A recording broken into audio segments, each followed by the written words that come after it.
Thought is an inner movement, which is largely the result of one's perception of life and his reaction to it. Every time this movement takes place, it takes place within the mind upon cause according to law. We are dealing with the same power that molds the planets and all that is upon them. And the limit of our ability to use this power is not in principle, but in our understanding of it. We are dealing with a neutral, creative power, just as we would be in the case of electricity or any other natural force. It is on a higher plane, for it is a power of intelligence.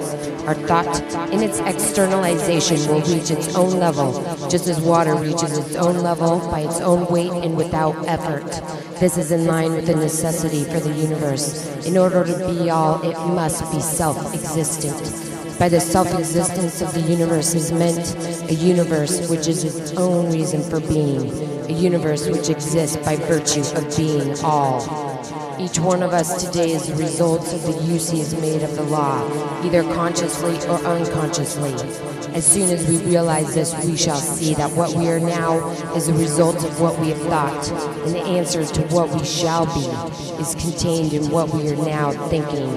Man thinks and supposes that he lets go of those thoughts, but such is not the case. For thought becomes subjectified in the mind like a seed planted in the soil, and unless neutralized, it stays there and determines the attraction and repulsion in the experience of the one thinking. There is a constant action on the subjective side of life, and it is the unconscious process which decides what is going to happen in the outer experience. Whatever we think, act, believe in, feel, visualize, vision, imagine, read, and talk about, in fact, all processes which affect or impress us at all are going into the subjective state of our thought, which is our individualized use of universal mind. Whatever goes into the subjective state of our thought tends to return again as some condition. So we, and we alone, control our destiny.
think of failure and doubt your own power. See only what you wish to experience and look at nothing else. We are relieved of all thought of clinging to anybody or anything. Cannot the great principle of life create for us all that we need? The universe is inexhaustible. It is limitless, knows no bounds, and has no confine. We are not depending on a reed shaken by the wind, but on the principle of life itself. For all that we have or ever shall need. It is not some power or a great power. It is all power. All we have to do is to believe, never wavering, no matter what happens. As we do this, we shall find that things are steadily coming our way, and that they are coming without that awful effort, which destroys the peace of mind of the majority of the race. We know that there can be no failure in God's mind, and this mind is the power on which we are depending. As all is mind, and as we attract to us what we first become, until we learn to love, we are not sending out love vibration, and not until we send out those vibrations can we receive love in return.